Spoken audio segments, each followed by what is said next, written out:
TVV entertainments மற்றும் Lyca productions இணைந்து வழங்கும் எஸ் ராஜமௌலி இயக்கத்தில் RRR மார்ச் 25 முதல் திரையரங்குகளில். நக்கீரன் நேயர்களுக்கு வணக்கம். திமுக ஆட்சி அமைந்ததுக்கு பிறகு முதலாக அமைச்சரவை மாற்றம் எழுந்திருக்கு. இந்த அமைச்சரவை மாற்றம், அதாவது போக்குவரத்து துறை அமைச்சராக இருந்த ராஜா கண்ணப்பன் தனது துறையில் இருக்கிற ஒரு அலுவலரை சாதி பெயர் சொல்லி பேசியதாக ஒரு குற்றச்சாட்டு எழுந்தது.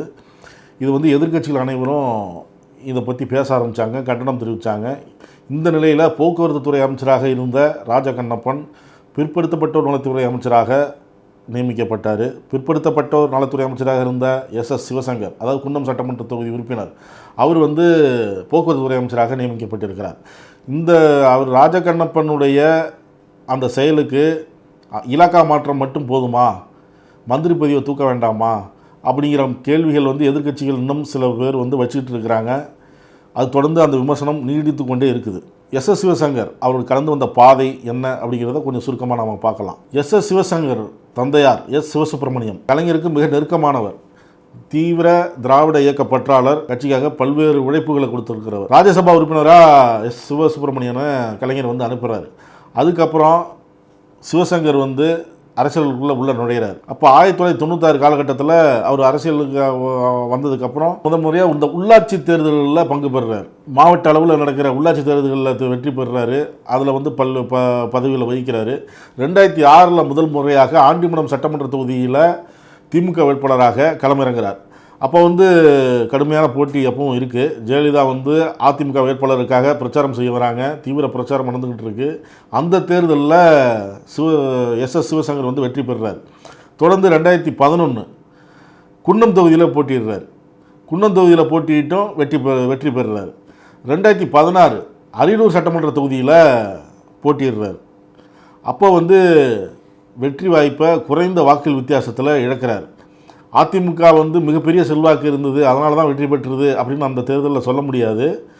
திமுகவினர்லேயே சில பேர் சரியாக வேலை செய்யலை. அந்த காரணத்துக்களான தான் அவர் குறைந்த வாக்குகள் வித்தியாசத்தில் தோல்வியை சந்திக்கிறார்.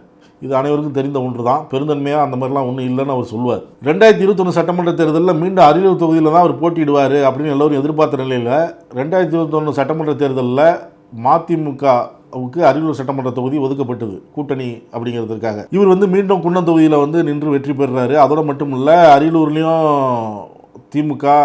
மதிமுக வெற்றி பெறணும், ஜெயங்கொண்டத்திலையும் வெற்றி பெறணும்னு கூடுதலாகவும் உழைக்கிறார், வெற்றியவும் தேடித்தரார். இதுக்கு இடையில நடந்த 2019 நாடாளுமன்ற தேர்தல், அதில் சிதம்பரம் தொகுதி விடுதலை சிறுத்தைகள் கட்சிக்கு ஒதுக்கப்பட்டது. இந்த தேர்தலில் விடுதலை சிறுத்தைகள் கட்சியின் தொல் திருமாவளவன் வேட்பாளராக நிற்கிறார். இந்த நாடாளுமன்ற தொகுதிக்கு உட்பட்டு வர்றது தான் ஜெயங்கொண்டம், அரியலூர், குன்னம். இந்த 3 தொகுதியும் சிவசங்கருக்கு மிகவும் பரிச்சயமான தொகுதிகள். இந்த 3 தொகுதியிலையும் தீவிரமாக வேலை பார்த்தார் திருமாவளவனுடைய வெற்றிக்காக.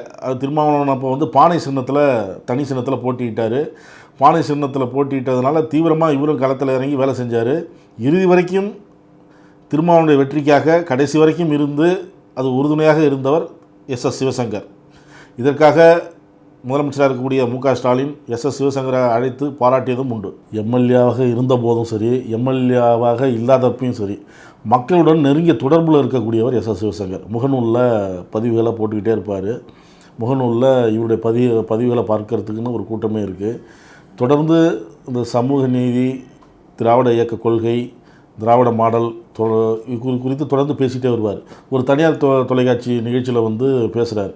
அப்போ ஒரு மாணவி கேட்குது, இடஒதுக்கீடுலாம் எதுக்கு அப்படிங்கிற மாதிரி அந்த ஒரு விஷயம் வரும்போது, இடஒதுக்கீடுனா என்ன, திராவிட கட்சிகள் ஏன் இடஒதுக்கீடுக்கு முக்கியத்துவம் தருது அப்படிங்கிற மாதிரி மிகவும் புரிகிற வகையில், அனைவருக்கும் புரிகிற வகையில் எளிமையாக அதை சொன்னார். இதே போல் எம்எல்ஏவாக இருக்கும்பொழுது இவருக்கு ஒரு மனு வருது. அந்த மனு ஒரு 8ஆம் வகுப்பு மாணவி எழுதுகிறாங்க. செம்பருத்தி அப்படிங்கிற மாணவி எழுதுகிறாங்க, எங்கள் ஊரில் லைப்ரரியாக திறக்கல, பூட்டியாக கிடக்கு, அதுக்கு ஒரு வழி செய்யுங்க, லைப்ரரி திறந்தால் நல்லாயிருக்கும் அப்படின்னு சொல்லி ஒரு மனு எழுதுகிறாங்க.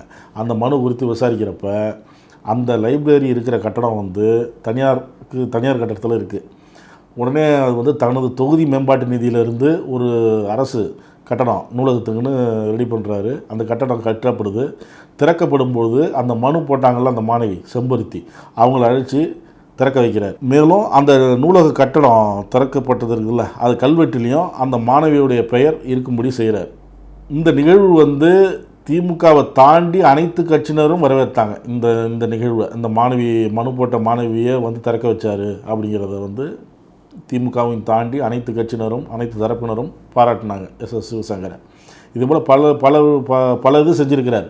இப்போ அமைச்சரானதுக்கப்புறம் ஆனந்தவாடியிலேருந்து ஜெயங்கொண்டத்துக்கு பஸ்ஸு வேணும், அரசு பஸ்ஸை இயக்கணும் அப்படின்னு சொல்லி ஒரு கோரிக்கை வருது.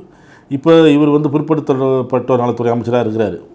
அந்த போக்குவரத்து துறை கிட்ட வந்து அந்த கோரிக்கையை கொண்டு சென்று பஸ்ஸை வந்து இயக்கிறதுக்கான வழியை செய்கிறாரு. அந்த வழித்தடத்தை துவங்கி வைக்கிறாரு. அப்போ வந்து இவரே பஸ்ஸை ஓட்டிகிட்டு போகிறார். மாணவர்கள்லாம் ஒரே உற்சாகமாக கைத்தட்டி விசிலடித்து அந்த நிகழ்வு வந்து அந்த வீடியோ வந்து ஒரு அமைச்சர் பஸ் ஓட்டிகிட்டு போகிறாரு அப்படின்னு சொல்லி டிவிலலாம் எல்லாமே வீடியோ, வாட்ஸ்அப் எல்லாத்துலேயும் இந்த வீடியோ வந்து வைரலாச்சு. 2011 அவர் எம்எல்ஏவாக இருக்கும் பொழுது சட்டமன்ற நிகழ்வுகள் குறித்து நக்கீரன் இதழில் வந்து அவர் கட்டுரையாக எழுதியிருக்கிறார். அது வந்து விறுவிறுப்பாகவும் இருக்கும், சுவைப்படமும் இருக்கும். அங்கே உள்ளே எப்படி நிகழ்வு நடந்தது, எப்படி எப்படி உட்கார்ந்தோம், அப்போ வந்து ஜெயலலிதா அவங்க முதலமைச்சராக இருந்தாங்க, அவங்க எப்படி நடந்துக்கிட்டாங்க, அவங்க எப்படி என்ன பதில் பேசுகிறாங்க, நாங்கள் எங்களை எப்படி பேச அனுமதிக்கலை, இந்த மாதிரி பல விஷயங்கள் அதில் வந்து குறிப்பிட்டிருக்கிறாரு. அந்த கட்டுரைகள் அந்த காலகட்டத்தில் மிகப்பெரிய வரவேற்பு பெற்றது. 2018 சட்டமன்ற தேர்தல் கர்நாடகாவில் நடக்குது. இந்த தேர்தல் சமயத்தில் எஸ் சிவசங்கர் அங்கே ஏதோ போகிறார். அப்போ வந்து அங்கே அரசியலை உற்று நோக்கி கவனிக்கிறார்.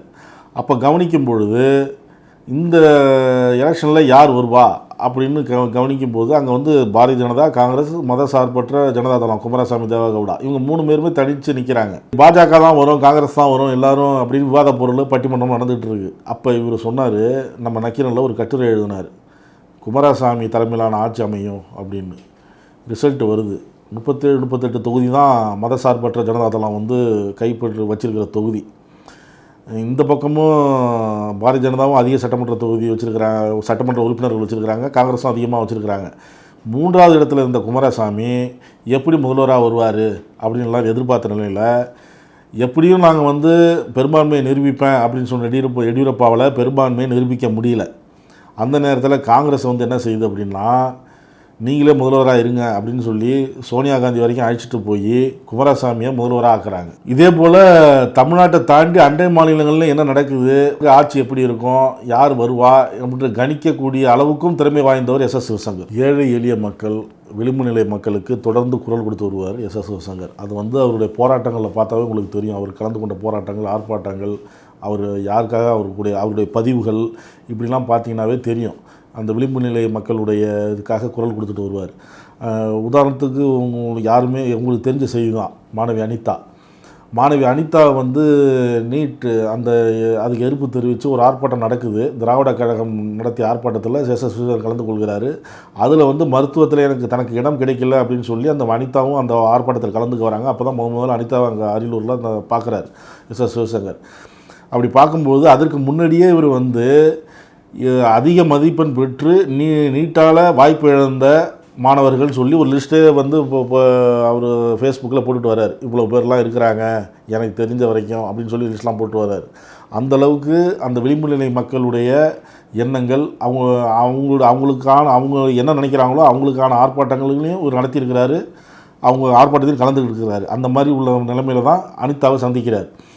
அந்த அனிதா வந்து திடீர்னு மரணம் அப்படிங்கிற ஒரு செய்தி வந்த உடனே, அப்போ அவர் அரியலூரில் இருக்கிறாரு, உடனே அங்கேருந்து அந்த குடும்ப கிராமத்துக்கு போகிறாரு.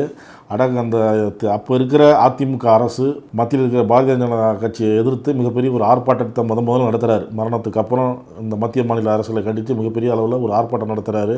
அந்த அனிதாவின் உடலை அடக்கம் செய்கிற வரைக்கும் இதுவரை இருந்து, திமுக தலைவர் மு.க. ஸ்டாலின் வர வரைக்கும் இருந்து, அந்த அடக்கம் பண்ணுற நிகழ்வு வரைக்கும் இருந்து அனைத்து ஏற்பாடுகளும் அவர் தான் செஞ்சார்.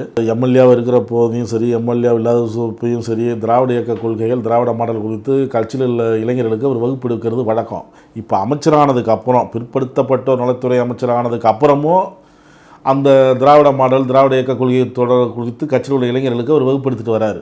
அந்த வகையில் இது கடந்த மார்ச் 29ஆம் தேதி வந்து கட்சியில் உள்ள இளைஞர்களுக்கு வகுப்படுத்திட்டு வர்றார். திராவிட கொள்கைகள் மற்றும் திராவிட மாடல், இந்த மாதிரி கட்சி கொள்கை என்ன, நாம் எப்படி அப்படி சமூக நீதி இதெல்லாம் பற்றி வகுப்படுத்திட்டு வர்றார். அப்போ வந்து அந்த கட்சிக்காரங்க சில வந்து திடீர்னு முடியாது, ஆனால் இந்த மாதிரி உங்கள் இலாக்காவை மாற்றிட்டாங்க அப்படின்னு சொல்கிறாங்க. இவர் வகுப்படுத்திட்டு வந்தவர் என்ன இலாக்காவை மாற்றிட்டாங்க அப்படின்னு கேட்குறாரு. அப்போ வந்து போக்குவரத்துறை அமைச்சராக அவங்கள போட்டிருக்காங்கண்ணே அப்படின்னு சொல்கிறாங்க. அப்படியா அப்படின்னு இவர் கேட்குறாரு. வந்து இப்போ மாவட்டத்தில் இருக்கிற கட்சிக்காரங்க கட்சியும் தாண்டி பலர் வந்து அவருக்கு தொடர்ந்து ஃபோன் போட்டு நம்ம பகுதியில் இந்த மாதிரி பெரிய துறையெல்லாம் கிடைச்சதில்ல, இப்போ தான் கிடச்சிருக்கு அப்படின்னு சொல்லி தொடர்ந்து அவருக்கு வந்து வாழ்த்து தெரிவிச்சிட்டு வராங்க. எஸ் சிவசங்கருடைய அப்பா வந்து எஸ் சிவசுப்ரமணியன். அவர் வந்து நீண்ட நாட்களாக, அதாவது இப்போ திமுகவில் வந்து நீண்ட காலமாக பயணித்து வருபவர். அவர் வந்து அங்கே போட்டியிட்டு வெற்றி பெற்று அமைச்சராக முடியல அப்படின்னு அவருடைய ஆதரவாளர்களுக்கு மிகப்பெரிய ஒரு வருத்தம் இருந்தது. இவர் வந்து அந்த விடாமுயற்சியாக அப்பா வந்து களத்தில் இருந்து பல தோல்விகளை சந்தித்தவர் அப்படின்னு ஒரு உடைஞ்சிடாமல் 1996 தொடர்ந்து அரசியலில் பயணித்து வெற்றி தோல்வியெல்லாம் சந்தித்து தொடர்ந்து பயணிச்சுட்டு வந்து கட்சியில் வந்து கட்சியை விட்டு கொடுக்காம ஆதரவாளர்களையும் விட்டு கொடுக்காம தொடர்ந்து பயணித்து இப்போ ஒரு மிகப்பெரிய ஒரு அமைச்சராளர் ஆகியிருக்கிறார். அப்படிங்கிறத வந்து அவர் ஆதரவாளர்கள் மிகவும் சந்தோஷப்படுறாங்க. நக்கீரன் டிவிக்கு சப்ஸ்கிரைப் செய்யுங்கள். உங்கள் ஆதரவே எங்கள் பலம். ஆசிரியர்களுக்கு நண்பனாகவும் மாணவர்களுக்கு ஆசானாகவும் திகழும் தேர்வு வழிகாட்டி. ஒவ்வொரு பாடத்திற்கும் அனுபவமிக்க ஆசிரியர்களின் துல்லியமான தெளிவான விடைகள். CNC இருக்கு, தேர்வு பயம் எதற்கு? இது தீரன் பப்ளிஷிங் ஹவுஸ் விற்பனை வெளியீடு.